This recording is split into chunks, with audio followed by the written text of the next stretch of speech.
Welcome back to the Tuesday edition of the Garden Basics with Farmer Fred podcast. Unlike the Friday edition, we're dedicating the Tuesday podcast to answering your garden questions. Stay tuned to find out how you can get your garden question into the program. So come on, let's do this.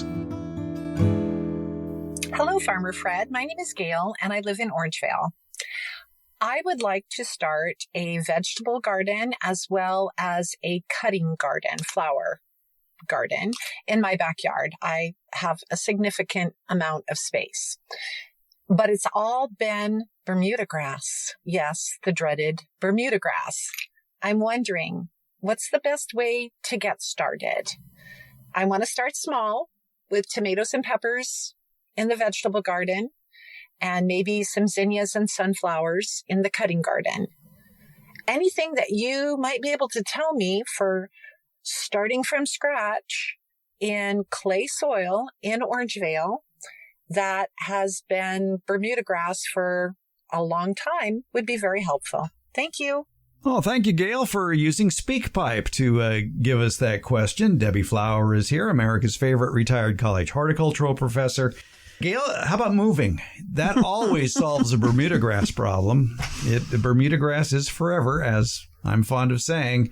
Frankly, I would wait. I know you want to garden this year, but maybe put it off for a year and then spend this summer doing a little soil solarization, Debbie. Yes, I agree, except that I would say get some containers, maybe half wine barrels. Make sure you drill holes in the bottom. Or smart pots. Excellent idea. And grow your tomatoes, peppers, and cut flowers. It sounds wonderful. I'd love to be a fly on the wall of your garden as it grows. In those containers, you'll learn about the plants, taking care of them, and then solarize the ground. The Bermuda grass is horrible, as you know, to deal with, and it's never gone, but it does slow down, shall we say. I had a lot of it in my yard, and solarization helps, and then when it pops up, I'm right on it. Get a hori-hori, the Japanese gardening knife. Get a big one. They come in some different sizes, and that's an excellent tool for getting the Bermuda grass out. Bermuda grass has rhizomes, which are horizontally growing underground stems, and it has stolons, and stolons are stems that grow on the surface of the soil and steal space as the plant roots in at each of the nodes. So it has both of those, and you'll think you've got it all taken care of, and then it pops up somewhere else, and I have to go out with my hori-hori and dig down to get those rhizomes out of the ground. And it's never totally gone, but doing that and using a lot of mulch, organic mulch, I'm using arborist wood chips, helps keep the soil soft and makes it easier to dig them out.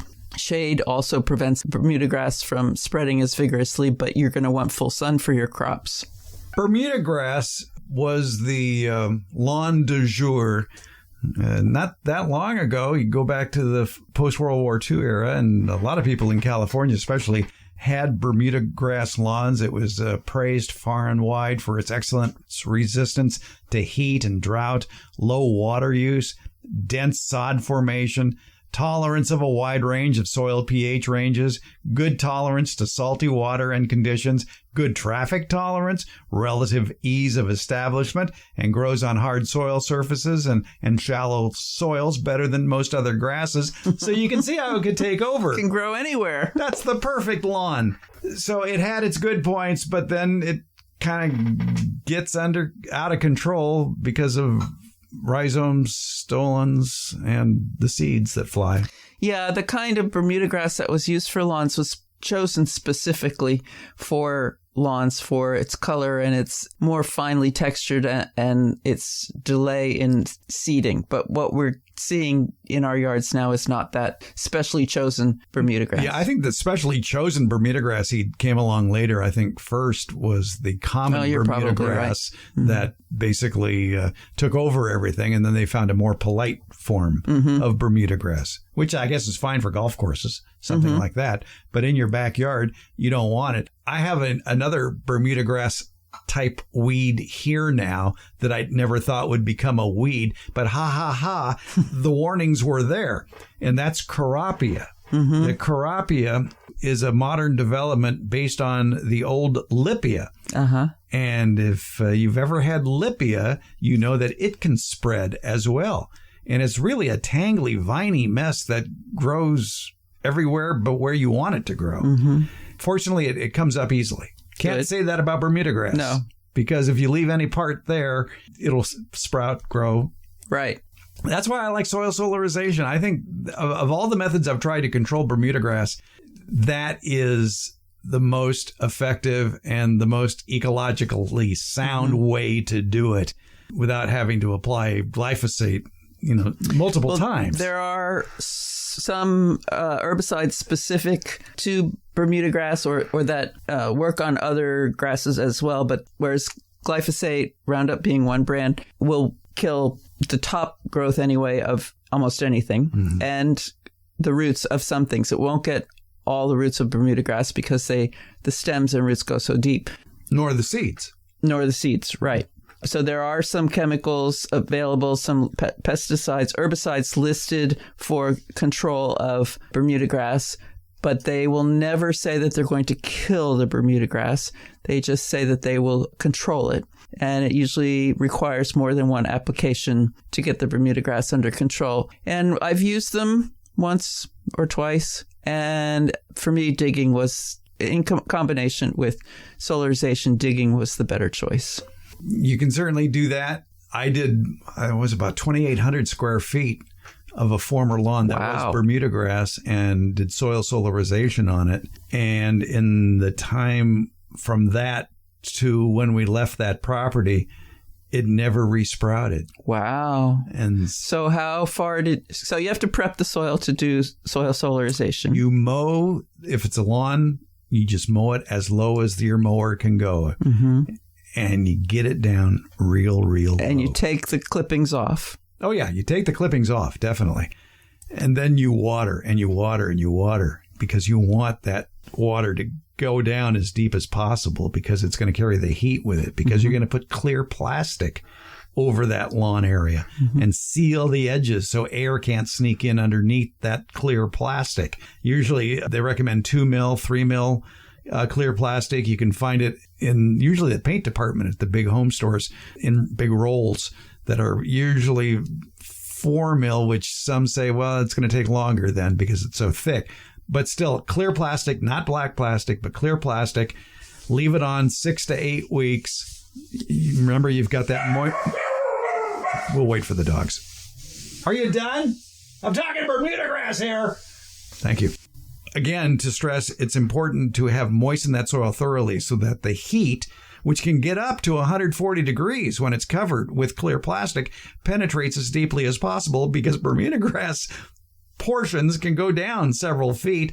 And the seeds, though, well, they last for 50 years.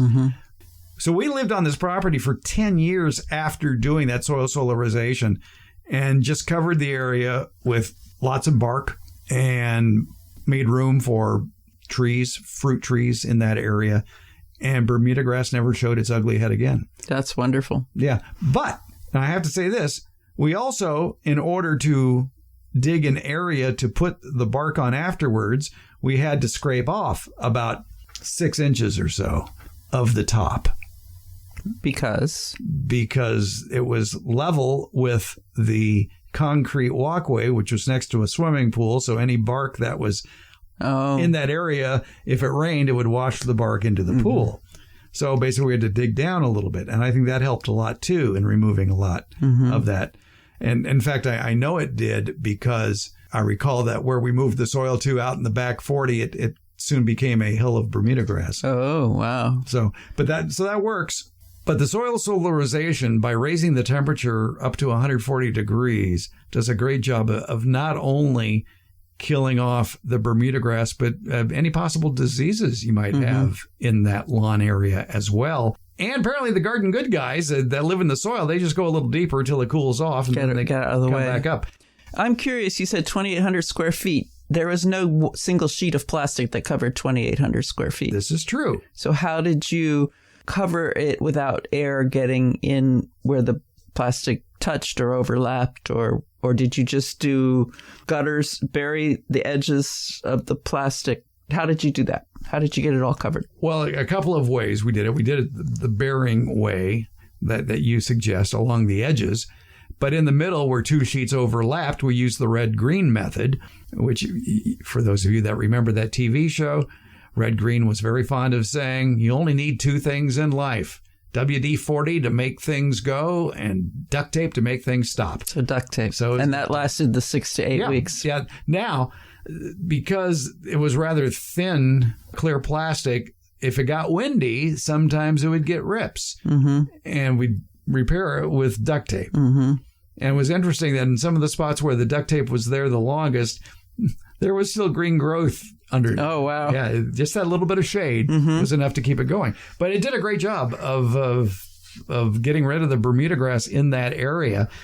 But you do have to stay on top of it, because it can come up at any time. Yes, it can. And it could start again from seed that's blown in from somewhere. Oh, yeah, anywhere. Yeah.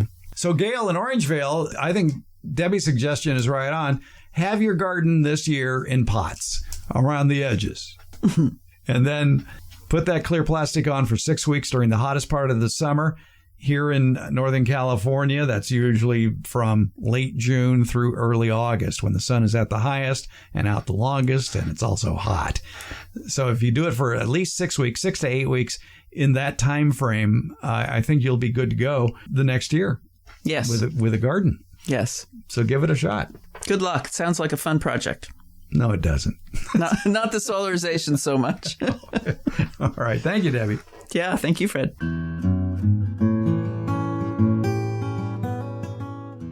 Okay, here's your garden to-do list for the day. Spend some quiet time in the yard. Walk, converse, smell, and touch all your plants. Enjoy the texture, the aromas, the color combinations, the structure. Admire the naturally amazing artwork of plant leaves. Check both sides of those leaves for eggs or insects.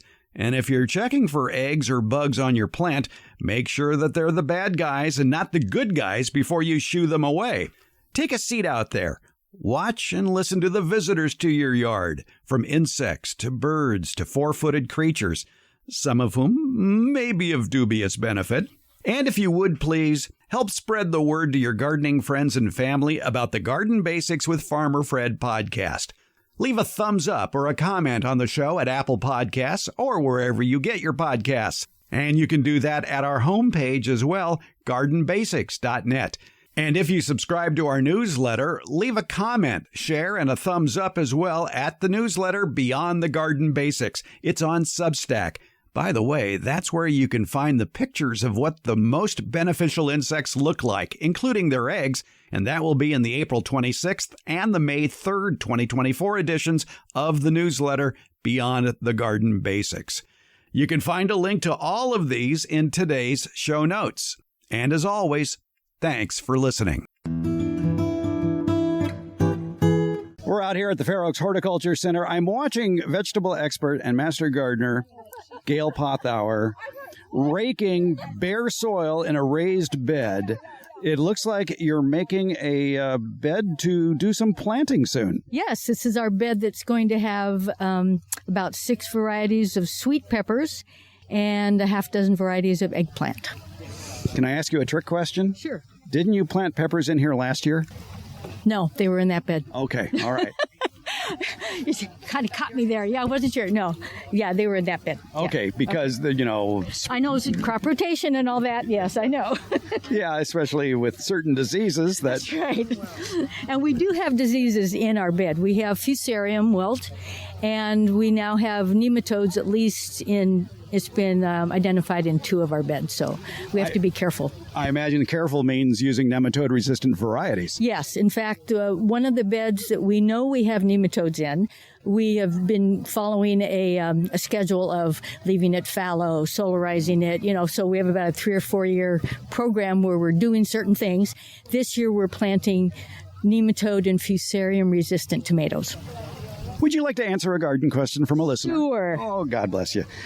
David writes in from Kingman, Arizona. He says, we had a violent thunderstorm. Soil splashed on the lower leaves of a tomato being hardened off and gave me early blight. The Mojave County Master Gardener saw my pictures and agreed with the diagnosis. So I picked off the lower leaves and treated the plant with hydrogen peroxide. One more reason to avoid taking plants outside too early. Well, I'll agree with that last sentence, David. And then he says, a show on black plastic mulch would be good. Fields covered with black plastic warm soils and prevents soil splashing on leaves. Now, David is in Kingman, Arizona, and I'm trying to think of what commercial crops are grown there. And the one I can think of is strawberries. And strawberries, have you ever seen a commercial strawberry field? Lots of black plastic there. Or landscape fabric. Well, it's used in agriculture, so you'll find the commercial growers or farmers will use it mostly for warming the soil somewhat, for weed suppression, so they don't have to hire somebody to get out and hand weed, and to hold the moisture in. Now, as far as keeping fungal spores from splashing up onto the leaves, I suppose I would suggest using a thick layer of straw mulch. That would do the same thing. And plus it decomposes and adds some nutrients to the soil where black plastic does not. Yeah, and you brought up a good point. We don't know if he means black plastic like solid plastic or the permeable kind that allows air and water to flow through. I don't have as much of a problem with that as I would solid black plastic. I use neither in my home garden because they're a pain in the butt, really. Well, and then if you have them down for a period of time, even the permeable ones plug up. I mean, if the whole point is to keep weeds from growing, where you're going to have, over time, organic matter will sift down into it and plug up those holes, and weeds will grow in that. So, yeah, I am not a big fan of either black plastic or landscape fabric. Black plastic also doesn't feed the soil. You're not doing your soil any good by having that on there. But with commercial growers using it, they probably replace that black plastic every crop. Right, and they have big equipment that actually lays the black plastic down. And then what do they do with it at the end of the season? Good question, yeah. It's just one more plastic item that would fill up landfills. I'm not a big fan of it. I like to use an organic mulch myself. I think that's the answer right there, is leave the black plastic to the professional growers, and for the backyard gardener, mulch. Mm-hmm. If you're trying to keep weeds down in your pathways, wood chips are good. Arborist chips are great for that. And in your vegetable garden and raised beds or whatever, I like to use straw. It's not the most beautiful thing, but it does the job. It's fairly inexpensive, although straw bales have doubled in price, as everything else has. But it will decompose over time and add some nutrients. And if you have a thick enough layer, it's pretty good at holding in the moisture. I've only been out here about a half hour or so, and already somebody brought me to look at a tomato plant that sure looked like it had blight to me. And I'm thinking, yeah, with the rain we had, blight is not that uncommon. And I don't know about David's suggestion about picking off lower leaves and treating blight with hydrogen peroxide. I mean, that we wouldn't recommend it, because if you read the bottle of hydrogen peroxide, you will see no information there about how to use it as a pesticide. It is not a registered pesticide. Exactly. It is a sanitizer. And I looked in the bottle of my hydrogen peroxide. It has no reference to using it as a pesticide. So I would not recommend using it. And even if you did, I know the internet has a whole lot of sites you can go to where they use do-it-yourself pesticides. What dilution rate would you use? How would you know how much to put in a gallon of water so that you don't hurt your plant, you don't hurt yourself? And so pesticides that are registered for that use have been tested, and they know exactly what the formula is to use. Hydrogen peroxide, I wouldn't know. Show me a scientific study. Show me a peer-reviewed scientific study that shows that hydrogen peroxide cures early blight on a plant. I haven't seen it, but you did come across one document that mentioned it. I did. There was an EPA document. There was no date on it, so I don't know exactly how recent it was. I had three dates that showed in 1990, whatever, it was registered for a sanitizer, and I think the last date was 2006.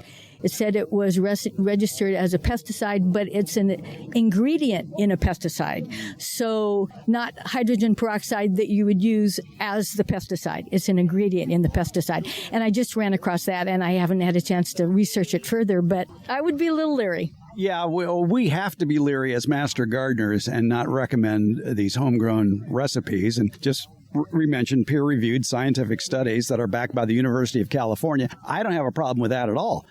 And like I say, yeah, show me a peer-reviewed scientific study where hydrogen peroxide is used specifically for early blight on tomatoes, and then maybe we can have a conversation. But in the meantime, what would you do if somebody showed you a plant that looked like it had blight?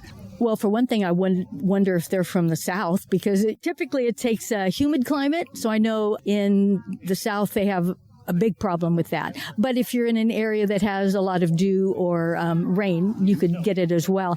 We recommend picking off those infected leaves. And I actually found a couple of articles on the University of California site saying that's the best thing to do is just take off the infected leaves. And then because we typically have a dry climate, it would kind of outgrow it. The early blight, which is alternaria, can also be carried in seed. So you want to be sure you're getting seed from a reputable company. So, yeah. Yeah, there's that. One recommendation that can help is if it's a young plant still in a small container would be to move it up to a larger container in fresh potting mix that you know is pathogen-free and grow the plant in there, because with tomato plants, you can plant them deeper than what they were planted originally. You can cut off those lower leaves and plant it up to the final 2 sets of leaves. Mm-hmm.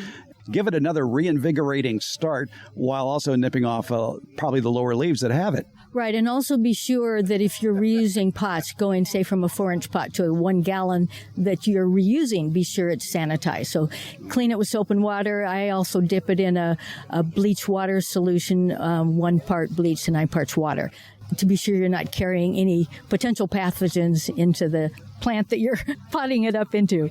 It's Gail Pothour, fan club member of the Debbie Flower fan club here. That's right. Cleaning your pots thoroughly like that. Good for you. I do the same thing now, too. So we're all getting into the habit of thoroughly cleaning our old potting equipment. David, I think we answered your question and a lot more. Thanks for writing in. Gail Pothour, Sacramento County Master Gardener. Thanks for your expertise. You're welcome, Fred.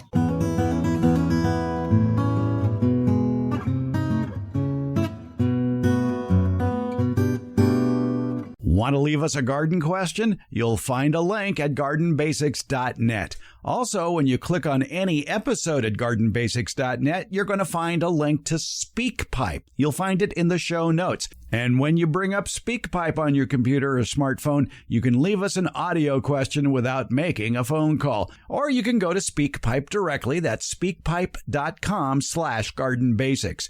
You want to call or text us? We have that number posted at gardenbasics.net. It's 916-292-8964, 916-292-8964. Email? Sure, we like email. Send it along with your pictures to fred@farmerfred.com. Or again, go to gardenbasics.net and get that link. And if you send us a question, be sure to tell us where you're gardening, because all gardening is local. Find it all at gardenbasics.net. Garden Basics with Farmer Fred comes out every Tuesday and Friday. It's brought to you by Smart Pots. It's Garden Basics, available wherever podcasts are handed out.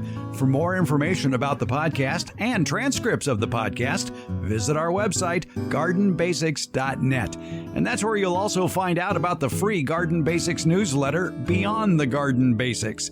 And thank you so much for listening.